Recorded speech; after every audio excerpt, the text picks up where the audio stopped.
I am personally honored today to welcome U.S. Senator Johnny Isakson from my home state of Georgia to our Personal Professional Best program.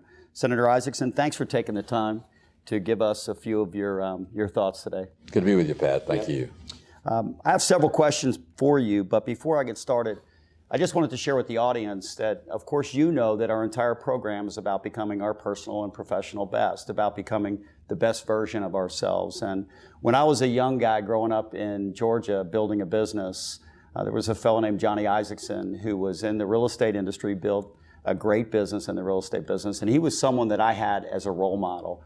And I remember thinking at the time that if I could actually grow to be a leader like Johnny, a guy who could bear influence, the things that I remember most about you is that you always operated, communicated so elegantly, but character, integrity, and grace, I always experienced. And I've tried to, and I just want you to know, a number of years later, I've tried to reflect all of those things in the businesses that I've run. So I just want to tell you thank you before we get started here. A lot of people did help me that way, and I'm happy to help anybody I can that way, because that's the right way to live your life. Well, you've done an amazing job bearing influence, Johnny, and I thank you for that. So most people know you as a U.S. Senator.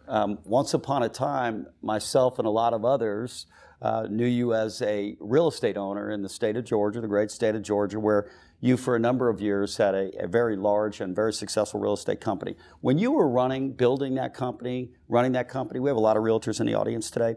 What were the most important factors that you focused on, yourself and the folks that work for you, in terms of gaining your success?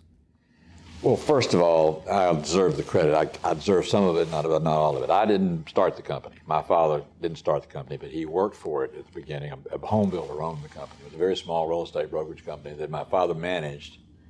When I got out of college, and after I got back in the service, I didn't know what I wanted to do, but I fell in love with a lady named Diane. I figured if I didn't get out and sell something and make any money, I wasn't going to get married. So I went into real estate, started selling, and for a year I was an absolute failure. And I realized that if I didn't make some money, I was going to be in trouble and Diane might not marry me. So I got out and worked hard. I knocked on doors. I learned how to overcome objections. I tried to learn how to sell benefits rather than stuff like that. And I learned how to solve people's problems. And all of a sudden I started making sales, not because I was a great salesman, but because I was a problem solver. And I wanted somebody to tell me what I could help them with. So the first thing I tell everybody is, if people know you want to help them and you try to do it, that's 90% of the battle. Then together you can solve the problem. So I was very fortunate in 35 years at Northside to be part of a great business, and I did run it for 25 years. And enjoyed meeting great new people like you that have helped me in my political career as well as my business career. And we're back here today. Who would have thought, Pat, 20 years ago, if somebody said, Pat, do you think you'll be in the United States Capitol in what's known as a hideaway? This is a hideaway, one of our secret rooms. Talking to a United States Senator on a Thursday afternoon, he'd say, that's not going to ever happen. That's exactly right. I never expected that to happen. But you're not the only person it's ever happened to. But that's the way life is. If you open the door for opportunities that you want to make happen, the more doors you knock on, the better you'll be. And that's the same in real estate. The more doors you knock on, the better you'll be. So. It's great advice. And all of you, a lot of things have changed in the world, but there's some things that transcend time that never change. And the one thing I remembered about Johnny and Northside and the entire company is they always did the right thing by all of the people that they were involved with every day. And sometimes the simple things are actually the most important things to do well in life. So you have decades of experience, not only personally running a real estate company, but really following the overall economy. Did you ever imagine you'd live to see a day where we have 3.7% unemployment and 3.7% 30-year fixed rates? I didn't. In fact, it's interesting that we didn't practice this, by the way. Whoever's watching this, if they ever do, it's going to be a good show, I promise you. But if you do, we didn't practice this. And it's amazing what he's asked about. I think the most important thing we ought to talk about. I was asked yesterday in Washington, because the president made a statement about extending the national debt, what are we going to do about the running out of money and all this kind of stuff. And we talked about doing everything but the things we really ought to do, which is save more money, spend less money, and do the things normal people do. The government always thinks about how you can borrow more money.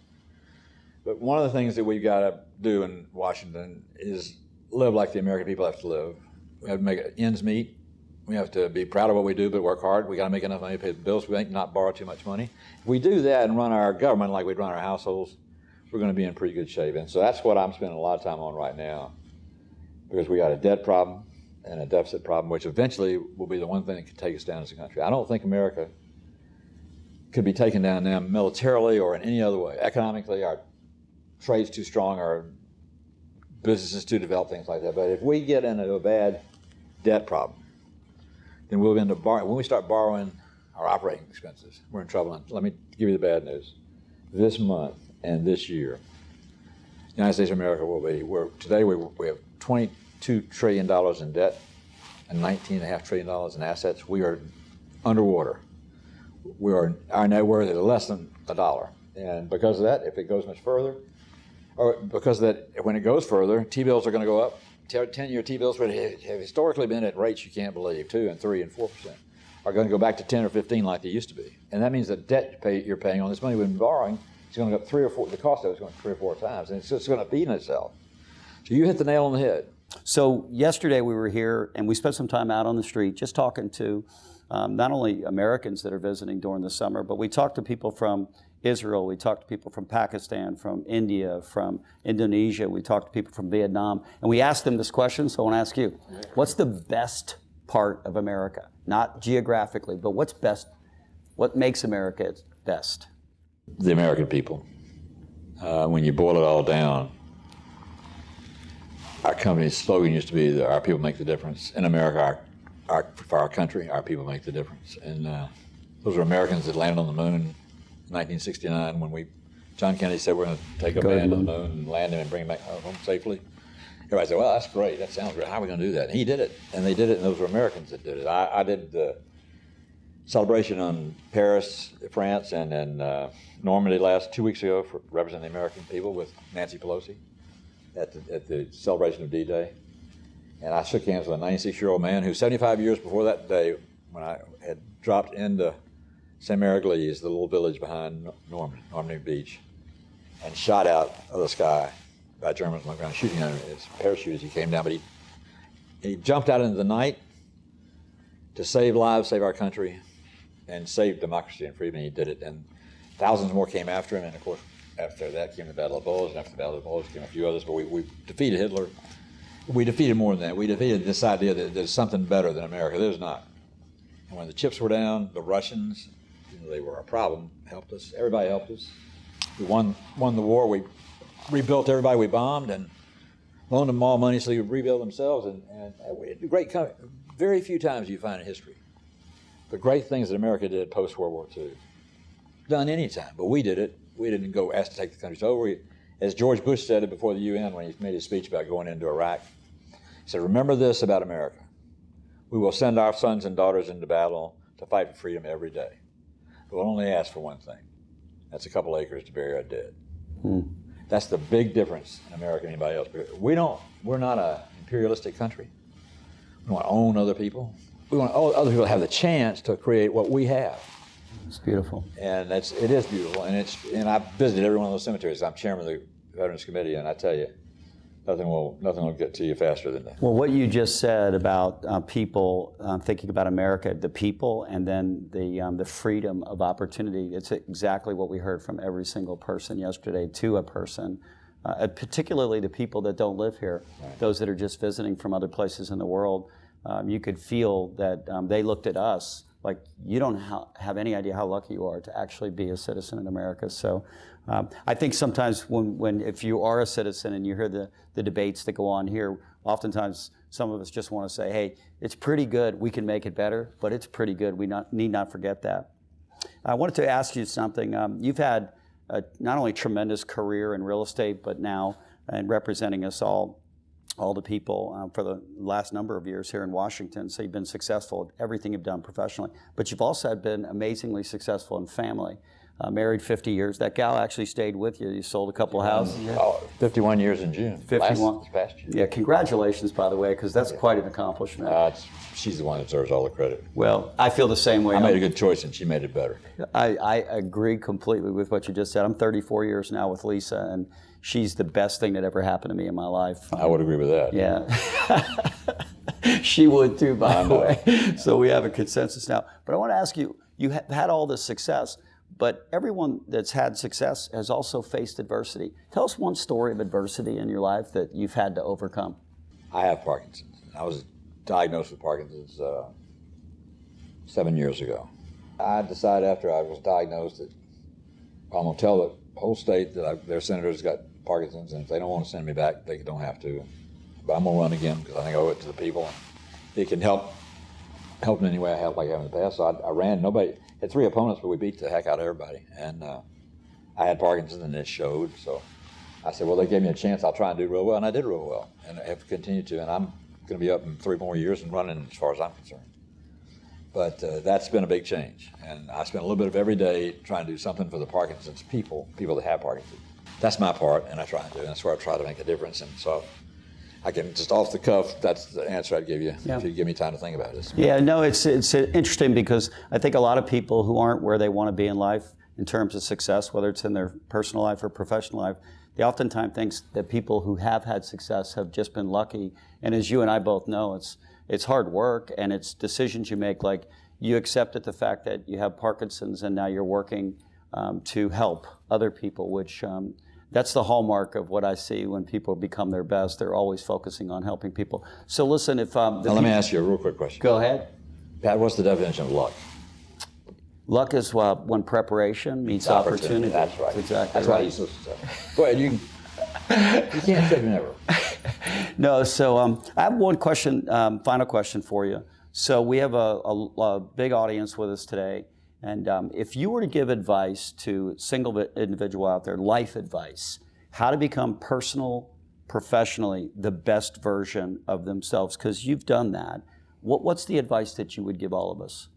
3 or 4 ways, the things that I subscribe to. One is that you love people and not things. And that means whether it's your teachers or your fundraisers or your family or your workers, whatever, you love them. You love the university that graduated you and gave you the background education to do the things you've done. You love the parents that raised you. You love the friends that you have that made you what you are. You love them, not in the love, passion, what you dream about on a Saturday night out in the backyard type stuff. I'm talking about that passion you have for somebody who changed your life. Your Sunday school teacher, your high school English teacher, whomever it may be, your football coach. For me, it's very simple. Alice Gibson, she's dead now, but Alice Gibson was my senior literature teacher. She made the difference in my life. She taught me how to learn. I was a lucky guy that had enough brain power to get out of school, but not enough brain power to do anything with it. I didn't like to read, and I did everything I wanted to get by. She taught me to turn around and believe in myself. Embarrassed me through the whole senior year, but by the time we graduated, I was given the address at the senior graduation. Wow. And she was the top teacher, and she changed my life. My whole business career, my father influenced me. A lot of people think if you work for your father or work for your father, you are because they're trying to take care of you because you can't take care of yourself. I wanted to be half as good as my father was. And so his being good and having a name like Isakson, where everybody, there aren't a lot of Isaksons running around, so you can't fake who you are. I wanted to be half as good as my father was. And so his being good and having a name like Isakson, where everybody, there aren't a lot of Isaksons running around, so, and he was really successful, and everybody's going to expect me to be really successful. So I'd use my father as a, not just as, and use him as a father, but I used him as a role model. And I realized all the things I saw him do that were so successful. And I tried to be a role model, learn from that. And today I know there are people watching what I do. There are going to be people watching this interview, and they may think this guy's crazy or whatever they think. But when you're on stage, and these people are on stage, everybody's on stage, you're a role model of somebody. People don't walk up and tell you you're going to be my role model, but they watch you if you're successful. When you reach that point in life where people want to be like you, and then it's just not a greater compliment you can have. The last thing I'd say is this. You asked me what made America great. The greatest thing about America, other than its people, are the dreams that it represents. America's about dreaming. We dreamed to put a man on the moon. We dreamed 100 years ago to fly, and now we're not only flying, we're going to other planets. We dreamed to cure diseases. March of Dimes is basically taking care of a lot of diseases. Measles would be totally gone if the African countries would follow the vaccination procedures, but we've substantially eradicated measles. We have turned the corner on AIDS. The rate of AIDS growth in most all cases is declining. Babies are born every day now with HIV, to HIV mothers, but they don't have HIV because the antiretrovirals that we provide as Americans around the world prevent them from ever developing that AIDS.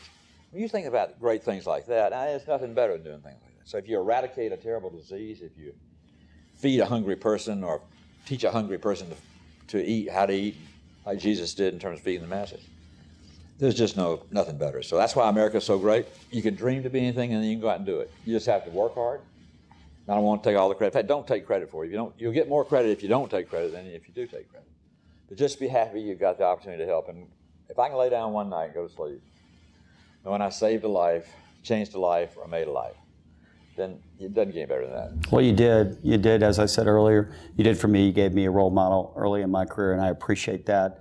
And yesterday, we got to spend a lot of time here in Washington just talking to average people off the street. And the things they told us were in large part what you just said, that America is a great place to continue to dream big. And whether you're at home with your family, your spouse, your significant other, or whether you're with your employer right now, whether you think about our country, focus on what's best about the people in your house and the people in your company and our country, and then go to work on the rest so we can get even better. Johnny, thanks so much for your time today. You, really appreciate it. Thank you very much.